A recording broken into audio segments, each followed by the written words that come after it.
Alhamdulillah pada malam hari ini kita bisa berada bersama dalam kegiatan rutin kita. Sebelum kita mulai nanti berbincang-bincang mengenai pemaknaan beberapa ayat,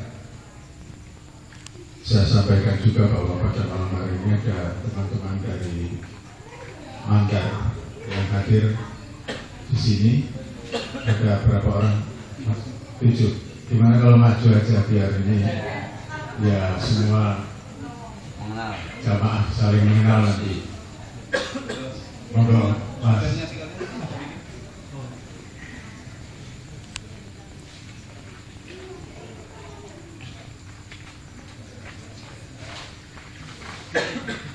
Sini Mas.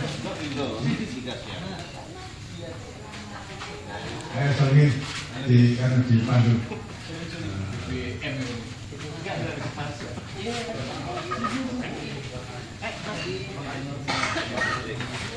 Jauh-jauh dari pandangan. Ya, moga-moga.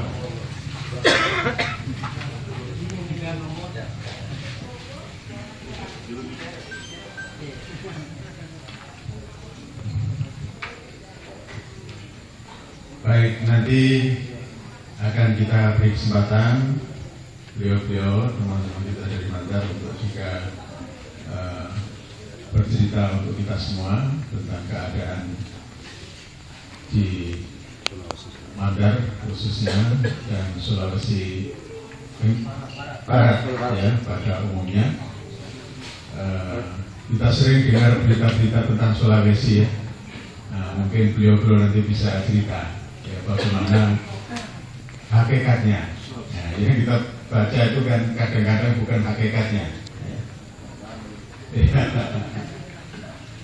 Baik, teman-teman sekalian, kita dalam bulan ini kehilangan teman setia kita, ya, yang kita kenal dengan Pak Ndut, nama lengkapnya Fathur Razi. Bulan yang lalu masih ada di depan sana, ya, masih ngantar kopi untuk yang di depan ini. Bahkan juga pada bulan yang lalu masih datang ke Malang pengajian religi di rumah saya, dan beliau berbicara dengan penuh semangat tentang topik yang kita bahas pada waktu itu. Tapi Allah berkehendak lain. Karena saking cintanya, insya Allah mudah-mudahan ya, segera dipanggil untuk menghadap Yang Maha Kuasa. Ya. Dalam bulan yang lalu apa ada yang lain? Ada teman kita? Nggak ada ya? Ya rasanya memang hanya Pak Ndut. Kemudian saya juga nanti minta juga kita doakan bersama. Ini teman saya kemarin meninggal di Malang. Jadi kalau di Malang dikenal dengan nama Kiai Haji Sumantri Zakaria. Ya, ini menantunya Kiai Besar Malang, ya. Kiai Usman Mansur. Ini Kiainya Unisma kalau di Malang. Meninggalnya kemarin di Rumah Sakit Islam Aisyah. Jadi guyonnya orang-orang wah ini JNO meninggalnya di pangkuan Aisyah. Tapi itu satu yang indah sekali, ya, satu yang indah sekali, dan alhamdulillah kemarin banyak sekali yang juga hadir bertaziah. Untuk itu pada malam hari ini saya minta bantuan kita bersama-sama membaca buku Quran dengan harapan mudah-mudahan Allah Subhanahu wa Ta'ala menerima beliau berdua, Pak Rozi dan juga Pak Zakaria, dan diampuni segala dosanya, diberikan pahala yang berlipat ganda sesuai dengan janji Allah untuk kebaikan-kebaikannya, dan diberikan tempat sesuai dengan makom mereka berdua. Untuk ini, niat ini kami mohon kita semua membaca Ummul Quran Al-Fatihah. Alhamdulillahirrahmanirrahim. Maliki yaumiddin. Iyyaka na'budu wa iyyaka nasta'in. Ihdinas siratal mustaqim. Siratal ladzina an'amta 'alaihim ghairil maghdubi 'alaihim waladdallin. Baik. Biasanya saya menyampaikan ayat-ayat sesuai dengan apa yang disyaratkan oleh Cak Nom. Tapi sampai detik ini saya belum bisa komunikasi. Ya. Wallahu a'lam, mudah-mudahan nanti tahu-tahu muncul di tengah-tengah kita. Ya, tetapi karena saya belum mendapat informasi tentang ayat atau tentang topik yang akan dikaji pada malam hari ini, maka saya akan mencoba untuk mengajak para jamaah sekalian membaca beberapa ayat Al-Quran yang berkaitan dengan masalah yang saya kira sekarang ini sedang ramai kalau di Jawa Timur khususnya, yaitu masalah pemilihan kepala daerah, mulai gubernur sampai kepala desa, bahkan tadi Pak Sugeng di Batu cerita ada juga pemilu untuk kepala dusun. Kepala dusun juga ada pemilihannya. Kalau religi pada bulan yang lalu kami juga bicarakan soal ini, dan informasi yang masuk untuk kepala desa di daerah Gondang Legi itu bisa 1 M, ya, yang harus dikeluarkan oleh seorang calon. Ini Gondang Legi kepala desa. Ya, ini informasi dari teman-teman yang hadir waktu itu yang juga aktif ya, di desanya. Nah, kalau kepala desa 1 M, terus bupati berapa, wali kota berapa, gubernur berapa, ya. Jadi itulah realitas yang ada di dunia perpolitikan kita saat ini. Setelah era reformasi dengan digulirkannya demokrasi yang barangkali banyak orang menyebut sebagai demokrasi liberal, maka salah satu gejala atau fenomena yang kita lihat adalah banyaknya orang yang berlomba-lomba untuk menjadi penguasa.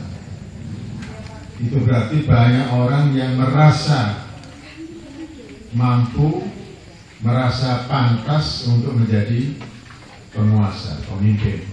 Apakah itu mulai dari kepala desa sampai yang paling atas nanti. Tentu itu tidak salah, ya, karena memang kehidupan manusia ini memerlukan seorang pemimpin. Tentu dengan berbagai macam sistem yang dianut oleh masing-masing komunitas atau masing-masing negara. Nah, sistem-sistem itulah yang kemudian melahirkan berbagai macam perilaku manusia, seperti sistem demokrasi yang liberal tentu akan menghasilkan liberalisasi juga di dalam hal pemilihan para penguasa di daerah-daerah itu. Dan sekali lagi itu tidak ada yang salah sepanjang mereka yang berlomba-lomba untuk memperoleh kekuasaan itu melakukannya dengan cara yang benar. Nah, oleh karena itu dalam kesempatan ini saya mencoba untuk mengajak para jamaah sekalian, siapa tahu juga di antara kita ini ada nanti yang juga melamar jadi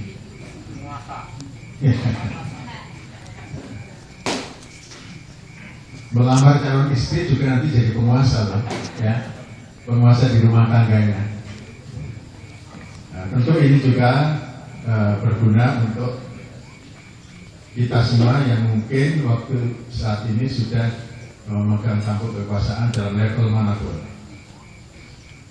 Yang pertama harus diingat, Ya, soal kekuasaan ini adalah pesan dari Rasulullah SAW kepada kita semua melalui sahabat yang bernama Abdurrahman ibnu Samurah. Apa pesan Rasulullah itu? Ini yang pertama-tama menurut saya paling mendasar adalah soal niat. Ini yang diingat oleh Rasulullah. Kepada Abdurrahman, Rasulullah mengingatkan, ya Abdurrahman ibnu Samurah, la tas'alil imarah. Wahai Abdurrahman ibnu Samurah, jangan sekali-kali kamu meminta untuk menjadi pemimpin. Jangan meminta jabatan. Lugasnya begitu. Jangan meminta jabatan. Fa innaka in utitaha an mas'alatin wukilta ilaiha. Karena kalau kamu memperoleh kekuasaan itu karena kamu minta-minta, maka urusan kekuasaan itu diserahkan sepenuhnya kepadamu. Artinya Allah tidak ikut-ikut bantu. Wa in utitaha an ghairi mas'alatin, tapi kalau kamu memperoleh kekuasaan itu bukan karena kamu meminta, tapi diminta. U'inta alaiha, maka kamu akan ditolong. Allah akan menolong. Rakyat yang memilihmu juga akan menolong. Muttafaqun alaih. Hadis ini hadis sahih diriwayatkan oleh Imam Bukhari dan Muslim. Jadi berarti yang pertama-tama harus ditata itu adalah niatnya. Tentu ini dalam sistem kita susah sekali. Karena untuk menjadi presiden itu bukan dilamar, tapi dia harus melamar. Harus melamar dulu ke partai politik. Jadi sistem ini memang tidak memungkinkan orang yang tidak menunjukkan kemauannya untuk menjadi presiden untuk bisa menjadi presiden, ya, karena tidak ada mekanisme.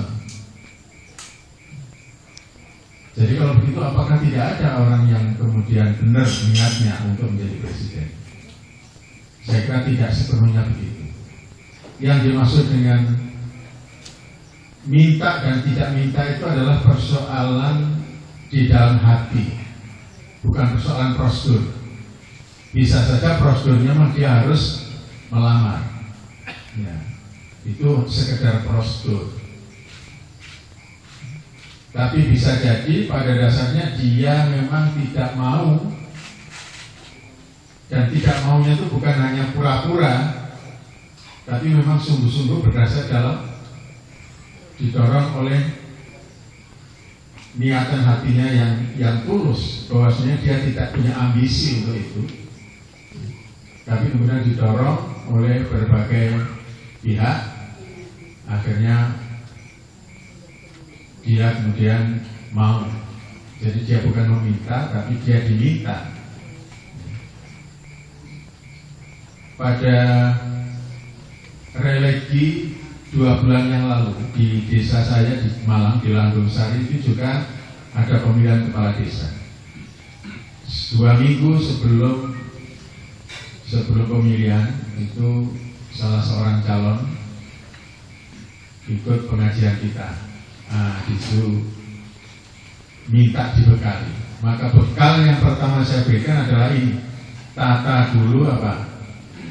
Hatinya, niatnya. Dan alhamdulillah setelah kita cek, memang dia itu pada dasarnya tidak pernah mencalonkan diri, tapi kita tokoh masyarakat ini yang mendorong dia untuk mencalonkan diri. Dan alhamdulillah terpilih dengan suara cukup signifikan, 1.900 pada lawannya